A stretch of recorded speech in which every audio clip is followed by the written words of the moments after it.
জানেন কি, মেয়েরা যে সবসময় পরিস্থিতির কাছে অসহায়, কখনো তার পরিবারের কাছে, কখনো স্বপ্নের কাছে, কখনো ইচ্ছের কাছে, আবার কখনো তার ভালোবাসার কাছে। জানেন কি, একটা মেয়ে তার জীবনের প্রত্যেকটা সময় অন্যের জন্য বেঁচে থাকে। জন্মের পর বাবা মায়ের জন্য, বিয়ের পর স্বামীর জন্য, সন্তান হবার পর সন্তানের জন্য। তার জীবনে কোনো চাওয়া পাওয়া থাকে না, যেটা থাকে তা হলো সবাইকে নিয়ে বেঁচে থাকার স্বপ্ন। মেয়েটা পারে না তার ইচ্ছে মতো চলতে, পারে না তার ছোট ছোট স্বপ্নগুলো পূরণ করতে, পারে না কাউকে ভালোবেসে সুখে থাকতে।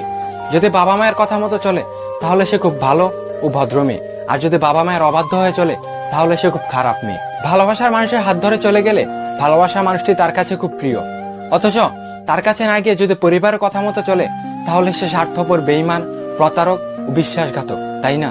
সবার কাছে মেয়েরা অসহায়। আমার প্রশ্ন হলো, তারা এখন কোথায় যাবে? মেয়েরা জীবনে সবকিছুই ত্যাগ করে, তবুও কিছু মানুষ বলে মেয়েদের মন বোঝা অসম্ভব। আমি বলি, তোমরা তোমাদের মাকে ভালোবাসো, বুঝতে শিখো, জানার চেষ্টা করো ওই মানুষটা কি কি ত্যাগ করেছে তোমার জন্য। তাহলে একটা মেয়ের মন খুব সহজেই বুঝতে পারবে। সব মেয়েরা ছেলেদেরকে ঠকায় না, ঠকাতে বাধ্য হয়, কারণ তারা পরিস্থিতির শিকার।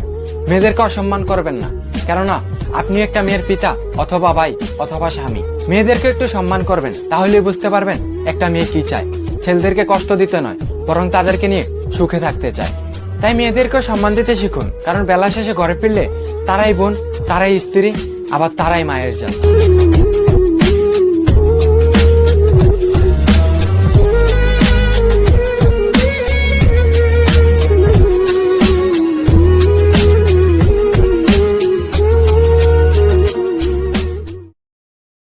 Share chat. Share chat.